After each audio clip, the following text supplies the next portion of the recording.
रमज़ान के महीने में सिर्फ एक मर्तबा ये तस्बीह पढ़ लें, आपके साथ इतना बड़ा मौजज़ा होगा कि नया घर, गाड़ी, बंगला, दौलत, रुपया, पैसा, औलाद, जो कुछ आप चाहोगे आपको मिलेगा।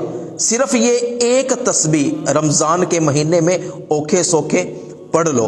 तो वो कौन सी तस्बीह है, मैं अभी अर्ज करता हूं। इस वजीफे की इजाजत के लिए एक मर्तबा दुरूद पाक पढ़कर कमेंट में ओके लिख दें।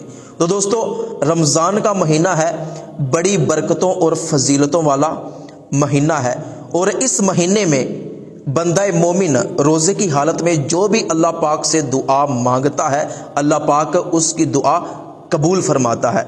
इसलिए कि उस दुआ पर सिर्फ वो बंदा ही आमीन नहीं कहता, बल्कि अर्श उठाने वाले फरिश्ते भी आमीन कहते हैं। जानवर, मछलियां, चौपाए भी उसकी दुआ पर आमीन कहते हैं। हर नेकी का सवाब इस महीने में 70 गुना अल्लाह पाक फरमा देता है। तो इस महीने में हम जो भी अल्लाह पाक से मांगे वो हमें ज़रूर मिलता है।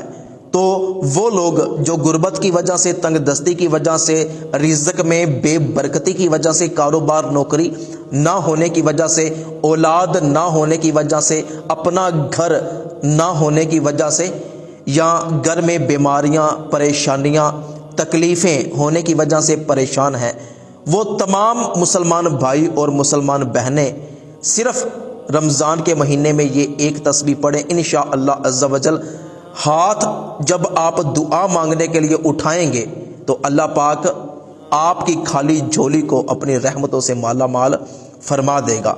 तो आपने करना यह है कि रमज़ान के महीने में किसी भी वक्त बावज़ू होकर आपने एक तस्बीह अपने हाथ में पकड़ लेनी है। वो तस्बीह जिसमें 100 दाने हो। अगर डिजिटल तस्बीह आपके पास मौजूद है तो आपने 100 मरतबा कुरान पाक की ये आयत मुबारका, वला सौफा युअतीका रब्बुका फतरदा, सूरा दुहा के अंदर आयत नंबर 5, ये आयत मुबारका आपने 100 मरतबा पढ़नी है। अव्वल आखिर आपने एक एक मरतबा दुरूद इब्राहिमी पढ़ना है। फिर हाथ उठाकर अल्लाह पाक से दुआ मांगे। आपको रिज़्क चाहिए, रुपया पैसा चाहिए, नया घर चाहिए, गाड़ी चाहिए, औलाद चाहिए, परेशानियों से निजात चाहिए, रिश्ता नहीं हो रहा, जो भी आपके दिल में मकसद है अल्लाह पाक से दुआ मांगे। इंशाअल्लाह अज़्ज़ा वजल मेरा जो भाई और जो बहन ये वजीफ़ा करके दुआ मांगेंगे तो इंशाअल्लाह वो अपनी मुराद ज़रूर पाएंगे। तो सवाब की नीयत से, सदका जारिया की नीयत से इस वीडियो को अपने तमाम दोस्तों तक भी ज़रूर पहुँचाइएगा ताकि वो भी रमज़ान के महीने में ये वजीफ़ा कर सकें।